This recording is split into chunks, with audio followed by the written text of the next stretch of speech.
नमस्कार, आप देख रहे हैं आर्य न्यूज। मैं हूं आपके साथ पल्लवी सिंह। उत्तराखंड में भारी बारिश के बिगड़ते हालात के बीच अब केंद्रीय गृह मंत्री अमित शाह आज शाम को देहरादून जाएंगे। वहां पर गृह मंत्री उच्चाधिकारियों और राहत टीम के साथ बैठक करेंगे और शामिल उन लोगों के साथ उच्च स्तरीय बैठक की जाएगी। बैठक में सीएम पुष्कर सिंह धामी और एनडीआरएफ के अधिकारी भी मौजूद होंगे। साथ ही कल अमित शाह बाढ़ प्रभावित इलाकों का हवाई सर्वे भी करेंगे।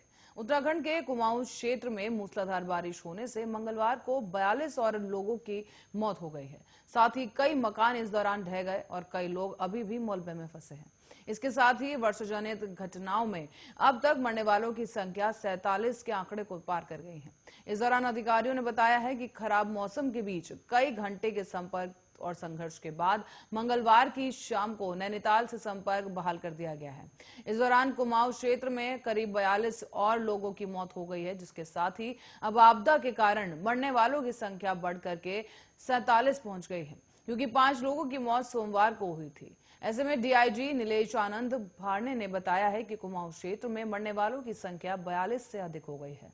अधिकारियों ने बताया है कि इन 42 मौतों में से 28 लोग नैनीताल जिले में मारे गए, जबकि 6 लोगों की मौत अल्मोड़ा और चंपावत जिलों में, एक व्यक्ति की मौत पिथौरागढ़ और उधम सिंह नगर जिले में हुई है। मुख्यमंत्री धामी ने वर्षा प्रभावित क्षेत्रों का हवाई सर्वेक्षण भी किया और प्रभावित लोगों से बातचीत की गई ताकि क्षति का आकलन किया जा सके। साथ ही उन्होंने राज्य में पिछले 2 दिनों में वर्षा जनित घटनाओं में मारे गए लोगों के परिजनों को 4-4 लाख रुपए मुआवजा देने की भी घोषणा कर दी है।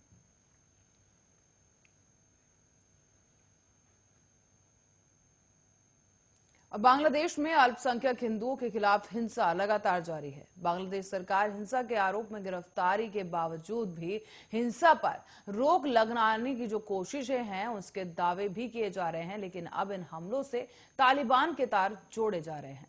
पूर्व सूचना मंत्री और बांग्लादेशी सांसद के अध्यक्ष हसनुल उन्होंने एक निजी न्यूज चैनल से बातचीत में कहा कि इस हिंसा के पीछे तालिबान और पाकिस्तान का हाथ हो सकता है।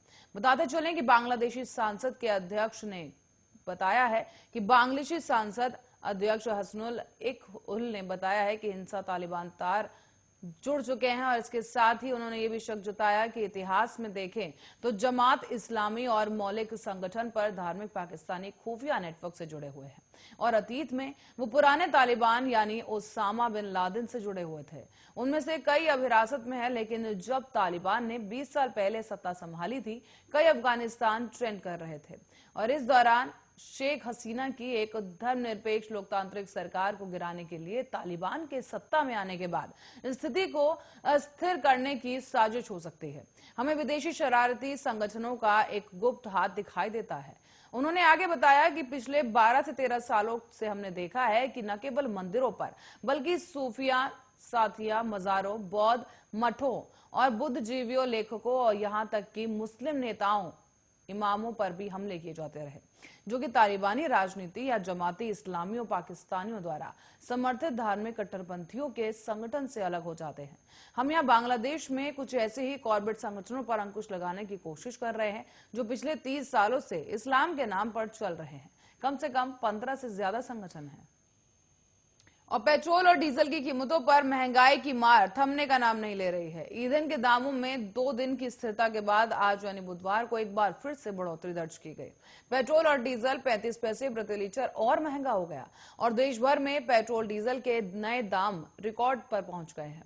भारतीय पेट्रोलियम कंपनियों ने आज पेट्रोल की कीमत में 35 पैसे की बढ़ोतरी की है, तो वहीं डीजल के दाम भी 35 पैसे बढ़ाए गए। सार्वजनिक क्षेत्र की तेल विपणन कंपनियों द्वारा जारी किए गए लेटेस्ट अपडेट के मुताबिक राष्ट्रीय राजधानी दिल्ली में पेट्रोल 106 रुपए 19 पैसे प्रति लीटर हो गया है, जबकि मुंबई में 112 रुपए 11 पैसे प्रति लीटर के उच्चतम स्तर पर पेट्रोल पहुंच गया है। वहीं मुंबई में डीजल अब 102 रुपए और 89 पैसे प्रति लीटर पर बिक रहा है, जबकि दिल्ली में डीजल का रेट 94 रुपए 92 पैसे प्रति लीटर हो गया है। मध्य प्रदेश की बात करें तो मध्य प्रदेश के बालाघाट जिले और छत्तीसगढ़ महाराष्ट्र की सीमा से सटा है और ऐसे में जिले में पेट्रोल की दरें नया रिकॉर्ड बना रही हैं। बालाघाट में पेट्रोल का मूल्य करीब 117 रुपए 17 पैसे प्रति लीटर है, जबकि डीजल 106 रुपए 34 पैसे प्रति लीटर हो गया है। बता दें कि अक्टूबर में पेट्रोल डीजल के भाव में रिकॉर्ड तोड़ बढ़ोतरी की गई। इस दौरान एक्सपर्ट्स का मानना है कि अंतर्राष्ट्रीय बाजार में कच्चा तेल का भाव $90 प्रति बैरल तक पहुंच सकता है। ऐसे में पेट्रोल डीजल में अभी और इजाफा होना तय है, जिसका सीधा असर आम जनता की जेब पर पड़ रहा है। ऐसे में पेट्रोल डीजल का भाव बढ़ने से सब्जियां समेत कई अन्य वस्तुओं पर भी महंगाई बढ़ी। महानगरों की बात करें तो मुंबई में पेट्रोल डीजल सबसे ज्यादा महंगा है और देश के ज्यादातर हिस्सों में पेट्रोल की कीमत पहले से ही 100 रुपए प्रति लीटर का आंकड़ा पार कर चुकी है, जबकि डीजल की दरें मध्य प्रदेश, राजस्थान, उड़ीसा, आंध्र प्रदेश, तेलंगाना, गुजरात, महाराष्ट्र, छत्तीसगढ़ और बिहार समेत दर्जनों राज्यों में 100 रुपए प्रति लीटर के स्तर को पार कर गई। बता दें कि टैक्स और भालभेड़ के आधार पर राज्यों में अलग अलग कीमतें होती हैं।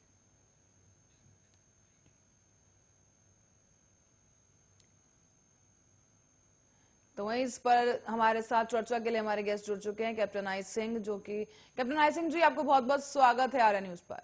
जी धन्यवाद मैडम। सर, लगातार कीमतों में बढ़ोतरी हो रही है, जो आम आदमी है उसकी जेब में लगातार कटौती की जा रही है, क्या कुछ कहेंगे? नहीं मैडम, पेट्रोल डीजल गैस के जो भाव बढ़ रहे हैं उसमें केंद्र सरकार का इतना कुछ नहीं है, क्योंकि सरकार सर, तमाम दावे आपकी सरकार कर देती मैनिफेस्टो में कि पेट्रोल के रेट कम हो जाएंगे, ये अच्छे दिन आएंगे, लेकिन जब इस तरह की सिचुएशन आती है तो आप कहते हैं इसमें सरकार का ज्यादा कोई हाथ नहीं है। नहीं मैडम, क्या है, अच्छे दिन तो वो तो दिखाई देते हैं, कहने की जरूरत नहीं है। कहाँ दिखाई दे रहे हैं सर? आप देखिए, पेट्रोल और डीजल के दाम जिस तरीके से उछाल आया है, 100 का आंकड़ा पार कर चुका है। इसके साथ साथ कई चीजों पर इसका प्रभाव सीधे तौर पर पड़ रहा है। सब्जियां महंगी हो गई हैं, इंपोर्ट जो करा जा रहा था वो महंगा हो गया है, ट्रांसपोर्टेशन महंगा हो गया है।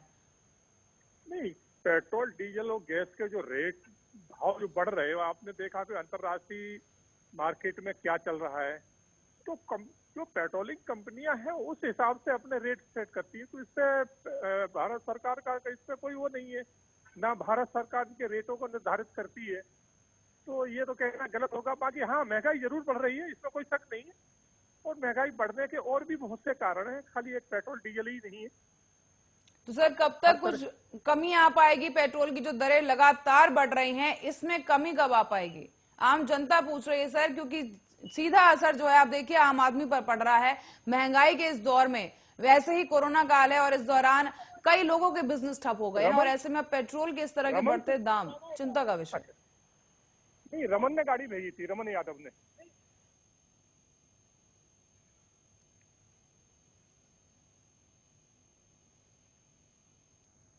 चलिए कैप्टन आई सिंह जी, आपको बहुत बहुत धन्यवाद हमारे साथ जुड़ने के लिए। तो वहीं आपको बता दें दर्शकों को कि बालाघाट में पेट्रोल का दाम 117 रुपए के दाम को पार कर चुका है और इसके साथ ही लगातार इजाफा देखने को मिल रहा है। पेट्रोल और डीजल की कमी जो है, जो रेट है इसके, पेट्रोल और डीजल के लगातार बढ़ रहे हैं और इस दौरान जो कंपनियां हैं, तेल कंपनियां हैं, वो कुछ दिन स्थिरता बनाए रखने के बाद एक बार फिर से पेट्रोल के दाम में लगातार बढ़ोतरी कर रही हैं और सिर्फ अक्टूबर महीने की बात की जाए तो करीब 17 बार पेट्रोल और डीजल के दामों में बढ़ोतरी की जा चुकी है। तो वहीं इसके साथ साथ आपको बताते चलें कि दिल्ली में भी पेट्रोल का जो आंकड़ा है वो 100 के आंकड़े को पार कर चुका है और अब बेहद ही जल्द जो है दिल्ली में भी पेट्रोल के दाम और भी बढ़ने की जो है उम्मीद जताई जा रही है। बता दें 106 रुपए के आंकड़े पर पहुंच चुका है पेट्रोल दिल्ली में, और इसके साथ साथ दिल्ली समेत मुंबई, महाराष्ट्र पूरा और इसके साथ साथ मध्य प्रदेश और गुजरात में भी पेट्रोल के दामों में इजाफा लगातार बना हुआ है।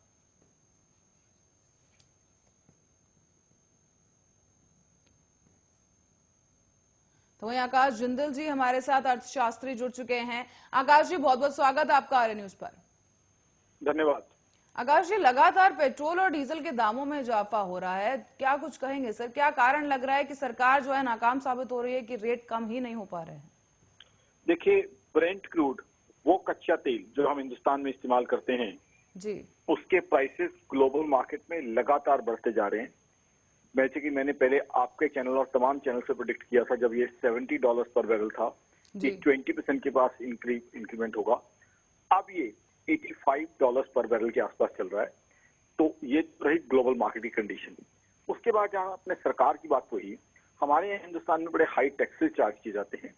सेंट्रल गवर्नमेंट एक हाई सेंट्रल एक्साइज चार्ज कर रही है, स्टेट गवर्नमेंट्स जो हैं हाई वैट चार्ज कर रही हैं। तो सरकार ग्लोबल मार्केट को लेकर तो कुछ नहीं कर सकती, बट हाँ टैक्सेस जरूर कम किए जा सकते हैं। तो आपके प्लेटफॉर्म से और तमाम चैनल से मेरी ऑर्गेनाइजेशन akashjindal.in की गवर्नमेंट को यही रिक्वेस्ट है, सेंट्रल गवर्नमेंट और स्टेट गवर्नमेंट्स को, कि टैक्सेस कम किए जाएं पेट्रोल और डीजल दोनों पे। और सर जिस तरीके से ये जो महंगाई बढ़ रही है, क्या लगता है कि कब तक इस पर जो है लगाम लगाई जा सकेगी? देखिए महंगाई यानी इन्फ्लेशन, WPI इन्फ्लेशन जो है 10.66% है सितंबर की, यानी कि बहुत हाई है। अब इसमें मेन रीजन क्या है? Main reason high fuel prices एक बड़ा रीजन है, मेटल प्राइसेस भी रीजन है। अब आप देखिए पेट्रोल डीजल के प्राइसेस हाई हैं, LPG के प्राइसेस हाई हैं, CNG, LNG, PNG के प्राइसेस हाई हैं। तो उसका कैस्केडिंग इम्पैक्ट पड़ता है। जितने भी कंज्यूमेबल्स हैं, ईटेबल्स हैं, उन्होंने डीजल पे ट्रैवल करना है। दूध है, सब्जियां हैं, डीजल पे ट्रैवल करेंगी तो महंगी हो जाती हैं। अब आप टमाटर के रेट देखिए, दूध के रेट देखिए। अब उनको घर पे लाना है, दूध को उबाल के बच्चे को पिलाना है तो उबलेगा वो LPG के ऊपर, LPG महंगी है। सब्जी बननी है गोभी की, it has to be cooked on LPG।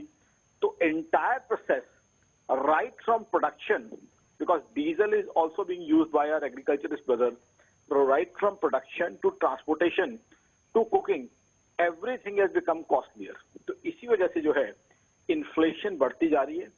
मेरी ऑर्गेनाइजेशन akashjindal.in का मानना है कि जब तक टैक्सेस कम नहीं किए जाएंगे, चाहे तो सेंट्रल गवर्नमेंट और स्टेट गवर्नमेंट्स दोनों टैक्सेस कम करें या इनको GST में लाया जाए, तब तक महंगाई कम होती नहीं दिख रही है। क्योंकि पेट्रोल, डीजल और गैस के ऊपर बाकी सारी चीजें कहीं ना कहीं डायरेक्टली या इनडायरेक्टली डिपेंड करती हैं। उसके अलावा कोल की शॉर्टेज भी चल रही है कंट्री में, तो कोल की शॉर्टेज भी एक बड़ा रीजन है महंगाई बढ़ने का। तो ओवरऑल हमारी कंट्री के अंदर फ्यूल को लेकर हमें पॉलिसी बनानी होगी और on a medium term and longer term मेरा ये मानना है कि 75 to 80% हम जो है क्रूड यानी कच्चा तेल इंपोर्ट करते हैं। आकाश जी, इसी बीच एक सवाल ये भी उठ रहा है कि GST में पेट्रोल को लाने को लेकर भी चर्चा की गई थी लेकिन नहीं लाया गया है। क्या लगता है, क्या कुछ कारण रहे? जी हाँ, ये बहुत दुख और निराशा की बात है। मेरी ऑर्गेनाइजेशन akashjindal.in का मानना है कि वो एक सुनहरा मौका था जब GST काउंसिल की मीट हुई थी और उसके अंदर ये डिस्कशन के लिए चीज आई थी कि GST में लाए या नहीं। अब उसमें तमाम पॉलिटिकल क्लास ने हमें निराश किया है। अब GST काउंसिल में किसकी वोट्स हैं? सेंट्रल गवर्नमेंट जहां बीजेपी है, स्टेट्स कुछ में बीजेपी है, कुछ में कांग्रेस भी है, कुछ में रीजनल पार्टीज भी हैं। लेकिन ओवरऑल पॉलिटिकल क्लास से हमें निराशा हुई है। सभी पॉलिटिकल पार्टियां कहती हैं कि हम महंगाई कम करना चाहते हैं, लेकिन GST काउंसिल में जो है ये चीज पास नहीं हुई। तो GST काउंसिल में पास हो जाती तो बहुत अच्छा था। तो अब GST काउंसिल वाली बात तो आसपास होती हुई नहीं दिख रही है, क्योंकि GST में एजेंडा में रखा जाए, फिर मीटिंग हो, फिर पास हो, वो बहुत लंबा प्रोसीजर हो सकता है, क्योंकि एक अपॉर्चुनिटी हमने मिस कर दी है। तो ऐसे में हमारे पास अभी भी तरीका ये है कि सेंट्रल गवर्नमेंट एक्साइज कम करे, स्टेट गवर्नमेंट जो है वैट कम करें। ये एक तरीका हमारे पास है जिससे हम जो इसे कम कर सकते हैं। आकाश जी, जैसे कि मौजूदा स्थिति है, ऐसे में राज्य सरकारें जो है पेट्रोल की कीमत पर मोटा टैक्स जो है यहाँ पर वसूल रही हैं, जबकि केंद्र सरकार के टैक्सेस कहीं ज्यादा होता है। तो क्या ऐसे में टैक्स को कुछ निर्धारित कर देना चाहिए ताकि थोड़ा तो असर मिल सके? देखिए टैक्सेस तो दोनों ही हाई चार्ज कर रहे हैं, सेंट्रल गवर्नमेंट भी और स्टेट गवर्नमेंट्स भी जी। हाँ, अगर स्टेट गवर्नमेंट्स अपनी तरफ से, मैंने तो स्टेट गवर्नमेंट्स को भी रिक्वेस्ट की है कि आप इनिशिएटिव लीजिए, आप वैट कम कीजिए। उसके बाद जो है हम लोग सेंट्रल गवर्नमेंट से भी ये प्रेशराइज कर पाएंगे कि देखिए स्टेट गवर्नमेंट ने इनिशिएटिव लिया है, आप क्यों नहीं टैक्सेस कम करते। तो इसलिए अगर सेंटर एक्साइज नहीं कम कर रहा तो स्टेट्स जो नॉन बीजेपी स्टेट्स हैं वो भी इनिशिएटिव लेके अपना वैट कम कर सकती हैं। कई स्टेट्स हैं जो नॉन बीजेपी रूल्ड हैं, कुछ में कांग्रेस है, कुछ में रीजनल पार्टीज हैं। तो अगर वो इनिशिएटिव लेके कम करते हैं तो we'll be able to pressurise the centre. तो टैक्सेस तो दोनों तरफ से हाई चार्ज किए जा रहे हैं, क्योंकि जैसे जैसे रेट बढ़ता है टैक्सेस तो उस प्रपोर्शन में बढ़ जाते हैं। परसेंटेज अगर सेम भी है तो अमाउंट जो है ज्यादा हो जाती है। तो टैक्सेस तो आज की तारीख में कम होने चाहिए। मेरी ऑर्गेनाइजेशन akashjindal.in का मानना है कि सरकार की आज की तारीख में फाइनेंसिस की पोजीशन वीक है कोरोना के कारण, इसके बारे में कोई शक नहीं है। सरकार ने, यहाँ पे सेंट्रल गवर्नमेंट ने एक बहुत बड़ा successful massive pan India vaccination programme भी किया है। उसके लिए तो मैं प्रधानमंत्री नरेंद्र मोदी साहब को सैल्यूट करता हूँ। बहुत अच्छा प्रोग्राम किया है। हमारे गरीब भाई बहनों के लिए खाने पीने का सामान, अनाज का भी इंतजाम किया गया है। बहुत अच्छी चीजें हैं, लेकिन आम आदमी से टैक्स ज्यादा वसूल करना वो चीज सही नहीं है। जी, पर आकाश जी, जो एक्साइज ड्यूटी सरकार लगा रही है पेट्रोल पर, तो उसके लिए आप क्या कहेंगे कि क्या कुछ और उपाय हैं जो किए जा सकते हैं ताकि जो ये बढ़ते दाम हैं इस पर रोक लगाई जा सके और इन्हें कम किया जा सके? देखिए, 4 उपाय हैं जो किए जा सकते हैं जी। पहला ये है कि इस समय ग्लोबल बोरिंग बढ़ाई जाए। एनआरआई से मसाला बॉन्ड के थ्रू पैसा रेज किया जाए। इंडिया का एनआरआई डायस्पोरा यूएस में, कनाडा में, ऑस्ट्रेलिया में, गल्फ में बहुत स्ट्रांग है, उनसे पैसा रेज किया जा सकता है। दूसरा, डिसइन्वेस्टमेंट को मेजर पुश दिया जाए। तीसरा ये है डोमेस्टिक बोरिंग्स को, खासकर स्मॉल स्विंगिंग फीस को मोटिवेट किया जाए। फोर्थ है एक्सपेंडिचर रिडक्शन। इन चीजों से भी पैसा रेज किया जा सकता है और पब्लिक को बोझ से मुक्त किया जा सकता है, क्योंकि आज की डेट में इन टैक्सेस और इन्फ्लेशन का सबसे बड़ा खमियाजा भुगत रही है हमारा सबसे बड़ा त्योहार दिवाली। देखिए, दिवाली के समय ऐसा होता है कि लोग शॉपिंग करते हैं, चाहे स्वीट्स की हो, चाहे डेकोरेटिव्स की हो, नए अपैरल्स की हो। अब वो शॉपिंग नहीं दिख रही है, क्योंकि लोगों का सारा पैसा असेंशियल्स में लग रहा है, रोटी कपड़ा मकान में लग रहा है। तो पहले तो दिवाली की खुशियां लोगों की धूमिल हो रही हैं। दूसरा, दिवाली की बाइंग इकोनॉमी को भी चलाती है। दिवाली पे जो मैसिव बाइंग होती है, बाजारों में रश होता है, उससे पूरी इकोनॉमी चलती है, उससे मैन्युफैक्चरिंग बढ़ती है। मैन्युफैक्चरिंग बढ़ती है तो नई जॉब्स क्रिएट होती हैं। तो कहीं ना कहीं ये जो फीकी दिवाली दिख रही है, ये लोगों की मुस्कान तो कम करेगी, हील करेगी, लोगों की खुशियां तो कम करेगी ही, साथ ही साथ जो है इकोनॉमी के अंदर दिवाली की वजह से जो एक मेजर थ्रस्ट, एक मेजर मूवमेंट आती है, उससे भी जो है हम वंचित या डिप्राइव्ड रह जाएंगे। जी, तो आकाश जी, बहुत बहुत धन्यवाद। समय की कमी है, माफी चाहूंगी, आपको यहाँ रोक रही हूँ। बहुत बहुत धन्यवाद हमारे साथ जुड़ने के लिए। और इसी के साथ ही खबर की तरफ रुख करेंगे, जहां पंजाब की ओर बता दें आपको कि अगले साल होने वाले विधानसभा चुनाव से पहले पूर्व मुख्यमंत्री कैप्टन अमरिंदर सिंह ने एक बड़ा धमाका कर दिया है। 1 महीने पहले ही मुख्यमंत्री पद से इस्तीफा देने वाले कैप्टन ने अब कांग्रेस से अलग होने का औपचारिक ऐलान कर दिया है। उन्होंने मंगलवार को नई पार्टी बनाने का ऐलान किया। साथ ही कैप्टन के मीडिया सलाहकार रवीन ठुकरान ने कैप्टन के हवाले से 3 ट्वीट किए। इन ट्वीट के जरिए कैप्टन ने सिद्धू पर हमला किया, उसके बाद कांग्रेस को झटका भी दिया और बीजेपी को ऑफर भी किया। इस दौरान पहले ट्वीट में कैप्टन ने लिखा, पंजाब के भविष्य की लड़ाई जारी है। मैं जल्द ही अपनी राजनीतिक पार्टी का ऐलान करूंगा जो पंजाब, उसके लोगों और किसानों के हितों के लिए काम करेगी, जो 1 साल से भी ज्यादा समय से अपने अस्तित्व के लिए संघर्ष कर रहे हैं। कैप्टन अमरिंदर सिंह ने आगे कांग्रेस से अलग होने का यह ऐलान कर दिया और नई राजनीतिक पार्टी बनाने की घोषणा यहां पर कर दी है। ऐसे में कैप्टन के जाने से पंजाब में कांग्रेस को नुकसान हो सकता है। और दूसरे ट्वीट में कैप्टन अमरिंदर सिंह ने बीजेपी के साथ गठबंधन की ओर इशारा भी किया। कैप्टन ने कहा है कि अगर किसानों के हित में किसान आंदोलन का हल निकाला जाता है तो 2022 में पंजाब विधानसभा चुनाव के लिए सिटिंग अरेंजमेंट को लेकर उम्मीद की जा सकती है। और वहीं इसके साथ ही आपको बताते चलें कि अकाली दल से अलग हुए समान विचारधारा वाली पार्टियां जैसे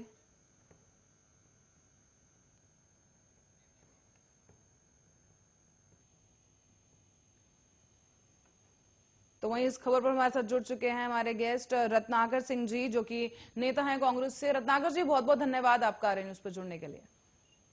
थैंक यू। रत्नाकर जी, सबसे पहला सवाल, कैप्टन ने जो है बिगुल बजा दिया है और साफ घोषणा कर दी कि वो कांग्रेस से अलग हो रहे हैं। कितना बड़ा नुकसान हो सकता है इस नाजुक वक्त पर कांग्रेस के लिए? देखिए, कांग्रेस एक लोकतांत्रिक पार्टी है और कोई भी काम जो होता है या निर्णय लिया जाता है वो लोकतांत्रिक प्रक्रिया के तहत ही लिया जाता है।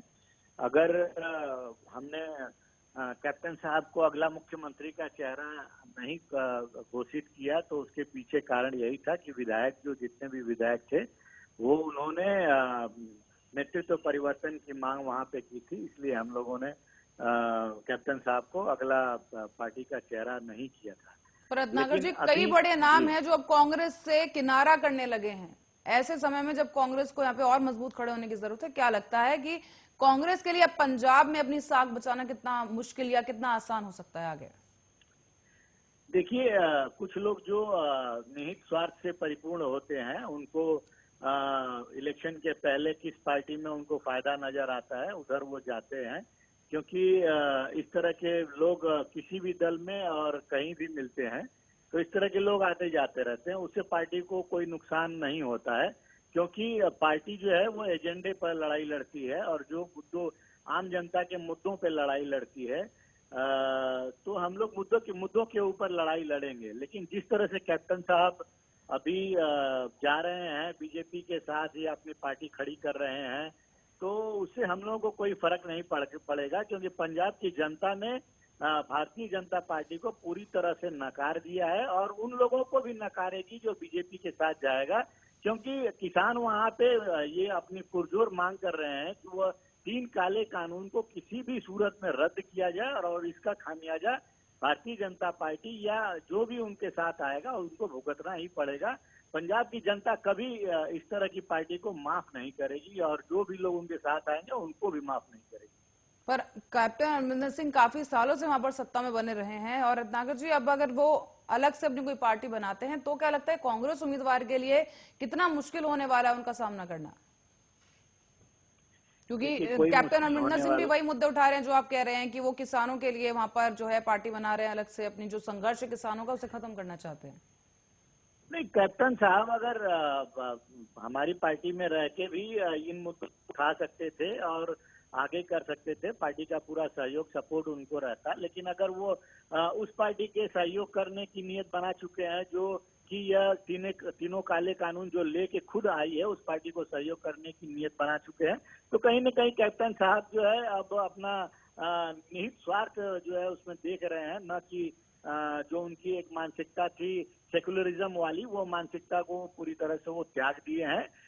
जहाँ पे कांग्रेस पार्टी की बात है तो सभी लोगों को, सभी धर्मों को साथ में लेके हर व्यक्ति का विकास के बारे में कांग्रेस पार्टी सोचती है, लेकिन आज कैप्टन साहब सेकुलरिज्म जो है पूरी तरह से जो उनके मन में भरी हुई थी इतने सालों से। और रत्नाकर जी, अभी भी पंजाब में जब नई सरकार गठित की गई है, जो नए मुख्यमंत्री बने हैं, उसके बाद मंत्रिमंडल का विस्तार भी हुआ, लेकिन इसके बाद सिद्धू ने इस्तीफा दे दिया। उसके पीछे पीछे और भी 2 विधायक वहां मंत्री चले गए, वहां से मंत्रिमंडल से उन्होंने इस्तीफा दे दिया। अब कैप्टन ने अलग होने की बात कर ली है, हरीश रावत भी कह रहे हैं कि वो अपना पूरा ध्यान उत्तराखंड की तरफ लगाएंगे। तो क्या लगता है पंजाब में अब कांग्रेस के लिए कितना बड़ा मुद्दा है कि कैसे वो अपने आप को आगे रखने वाली है इस बार?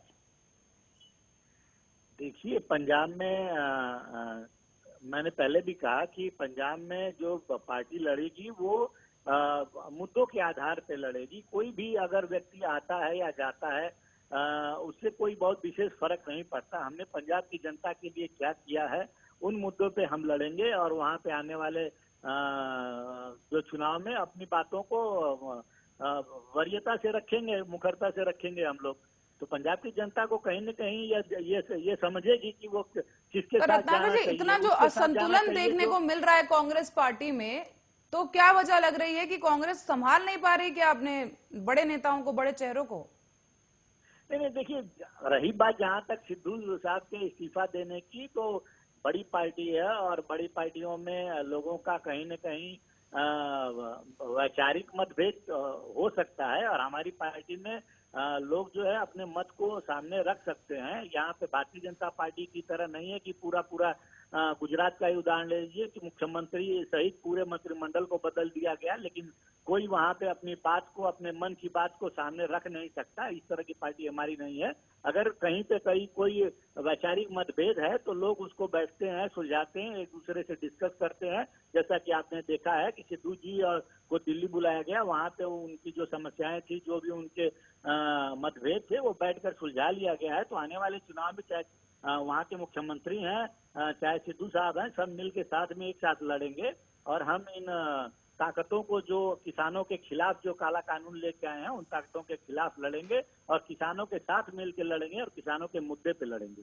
जी रत्नाकर जी, बहुत बहुत शुक्रिया आपका हमारे साथ जुड़ने के लिए।